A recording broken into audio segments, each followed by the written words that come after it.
Hey everyone, Jay here. As always, I'm going to take you through some recommendations for ways in which you might adapt our CrossFit linchpin workouts for kids. We're going to take a closer look at today's workout. Nancy, got the iconic benchmark, 5 rounds for time, run 400 meters, 15 overhead squats. I'm going to take you through how I might structure this for a CrossFit Kids class and offer you some insight into some of the stimulus and some of the reasons why I've adapted things the way I have. We're going to start off with a general warm-up. This is typically going to take about 10 minutes. We're going to have about 3 rounds of, you might get your children into groups, 2 forward rolls, 10 meter of frog hops, 10 meters backwards running or backpedaling, some might call it, 10 meter hurdles or object jumps, and then 5 push-ups. You can either add that in as a sort of a small AMRAP if you want to spend a bit longer there, or you want to increase the rounds, maybe 4 to 5 rounds, or 3 rounds might just be perfect for your group. After we finish the general warm-up, we're going to spend a bit of time on our skill. Now, as a minimum, I'd say this skill work is going to be 10 minutes. I would say it's possibly going to be longer with the 2 technical pieces that we have in there. So possibly pushing towards 15 minutes of skill work. We're going to start off with the overhead squat. Now, we've got overhead squat in our skill work, but you're not going to see that in our workout today. The reason we have the overhead squat in our skill work is just the level of complexity that it has. We want to work on it in isolation from the workout when the children are getting fatigued and then their technique will start to degrade. So we're going to work on the overhead squat. I'm going to show you unloaded overhead squat and then also loaded with a PVC pipe. Then you're going to have a video going through some handstand hold progressions. Now, depending on where your children are at, will be the level of progression that you work up to during that skill section. You don't necessarily need to work through every progression. You might start at one further along the progression ladder and then finish at a handstand hold, or you might be starting at the beginning and only work through a couple of those progressions, depending on the age and the skill level of the children you're working with. Now, as I mentioned, we're going to work on overhead squats during our skill work, but you're not going to see that in the workout. So for the workout today, we've got AMRAP for quality. Remember, quality of movement, quality of focus, and quality of enjoyment. We're going to have a 5 to 10 air squats, so we've got that squatting pattern in there still. We're going to have a shutter run 10 meters times 4, and then we're going to have a handstand hold for 10 seconds. And that is a handstand, whichever progression your children got to. Could be the stink bug, or it could be a freestanding handstand hold if they're capable of that. Once they finish the handstand hold, they're going to go back out 10 meters 4 times again, and then they're going to keep working through that back to the air squats. Now, we've got some great vestibular system work here. We've got some impact loading from the shuttle runs, the nice turns. Once you've completed the workout, we're going to have our most important piece of our CrossFit Kids sessions. That's going to be the game. We're going to play 3 in a row. So you're going to set up 2 teams and you're going to set up a 3 in a row grid, just like this one here. You can use cones or mini plates or bigger plates, that lighter, bigger plates, or med balls. And in your teams, they run up as a relay, fill in a square with one of the objects they're carrying, run back, tag a teammate, and then they do the same. And then it's the first team to get 3 in a row. And then, as always, we like to finish with a bit of focus. So our cool down is going to be some study, skill or challenge. Today, we're going to come together and we're going to discuss the points of performance of the overhead squat. I hope you enjoy hitting this variation of Nancy with your children. Thanks very much.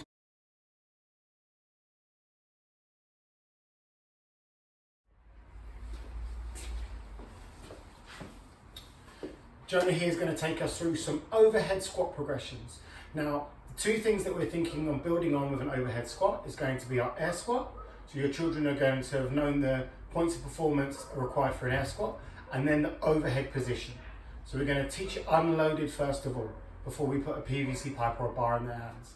So building on the points of performance of the squat, we're going to ask our children to get their feet shoulder width apart. We're going to do that by getting them to put their thumbs up in the air, put their thumbs on their shoulders, and then line their feet up with their thumbs. Great. Now, instead of having it in the front rack position here for the front squat, or in the sort of butterfly position for an air squat, we're going to ask our children to make a Y with their hands.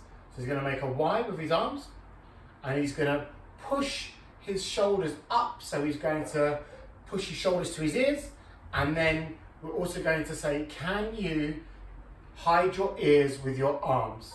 And that's going to be the position that we want to keep his arms in throughout, that frontal plane. Then he's going to start his squat in exactly the same way. He's going to push his hips back, and then he's going to descend his pockets below his knees, keeping his knees tracking his toes. Arms back a bit for me, Jonah. Brilliant. And then stand all the way up. Okay, next rep, can you keep your arms back a little bit for me? Okay, and squat. Oh, I like that. Great job keeping your arms back. Well done. And one more for me. Good. Great job. All the while maintaining those points of performance for the air squat.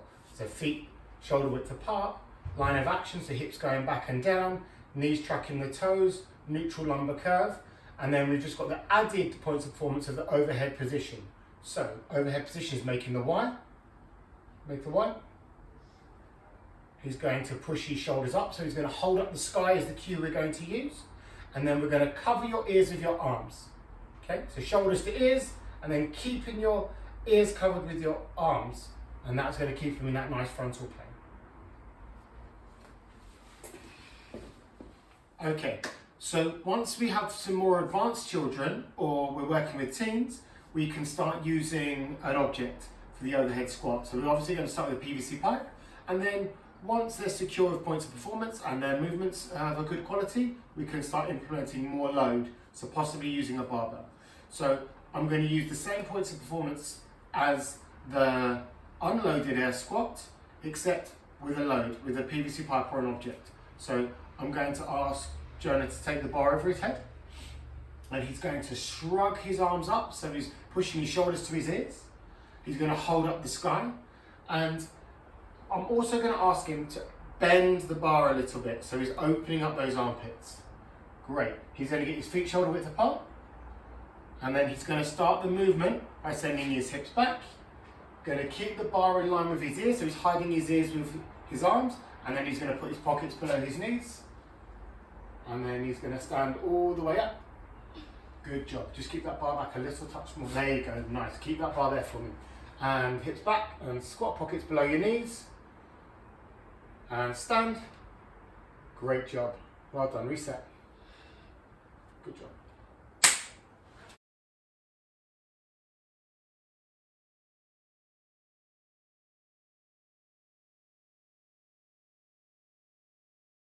Okay. Jonah here is going to take us through our first progression when teaching a handstand hold. We're going to call this one the stink bug. You might recognize it as the downward dog in yoga. So I'm going to ask Jonah to face me from there. I'm going to ask him to come down onto his hands and knees. From this position, I'm going to make sure that Jonah's got his hands underneath his shoulders. Good job. I'm going to ask him to push his bum in the air. Excellent. And I'm going to ask him to look at his knees. You can see by just using those simple instructions, it's put him in a really nice position there.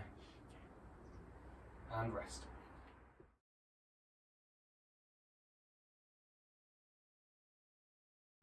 Jonah here is going to take us through our second handstand hold progression.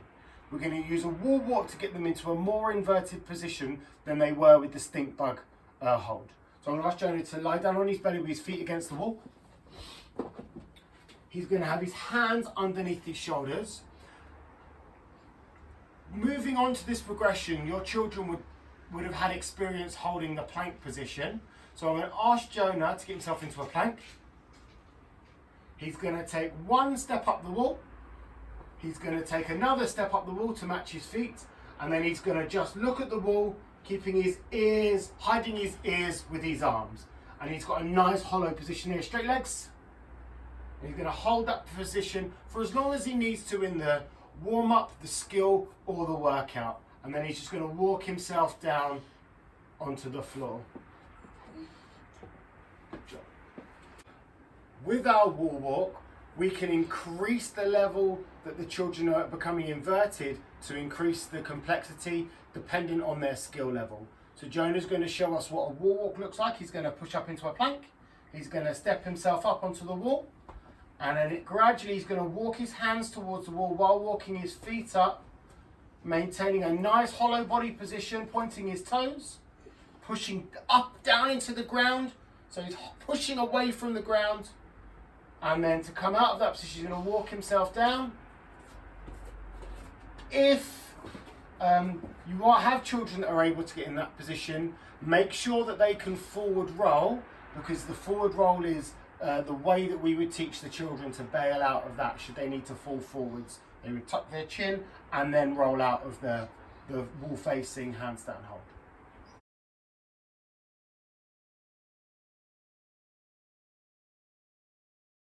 Our final handstand hold progression is going to be kicking up into a wall supported handstand while facing away from the wall. This would be for those children that have gone through their stink bug progression. They can hold a plank for a period of time and they can get themselves inverted into a wall facing handstand using a wall walk. And now we're just going to add the extra layer of complexity by kicking up into the handstand as well. So all of those points of performance, hands shoulder width apart, maintaining a stacked wrist, shoulder, hip, and with a kick up now. So Jonah's going to kick up into the wall for us. He's going to have his hands ready, step forward with one foot, kick himself up. He's going to point his toes, push them up into the sky. He's pushing into the ground and he's maintaining a nice stacked position here throughout that movement. And then he just come down, he brings one foot down and then the other foot.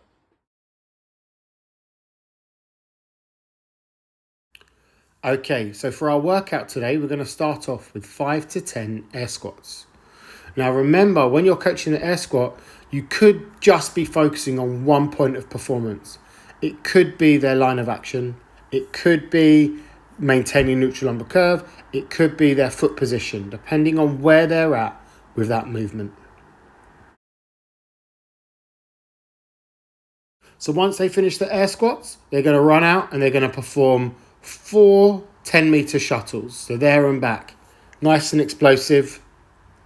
After the fourth one, they're going to come back into the space and they're going to hold a handstand hold for 10 seconds. We're looking to push our arms into the ground, so we're getting our shoulders near our ears, hands about shoulder width apart, and then stacking our body over our shoulders and pushing those toes up into the air. Once we've done the handstand hold, we're going to go back out into the shuttle runs, 4 10-meter shuttles. And then they're going to come back in and we're going to start back around again with those air squats. To getting their feet in the right position. Eagle in the air, hips back and down. Finish back at full extension. Knowing where to start and where to finish.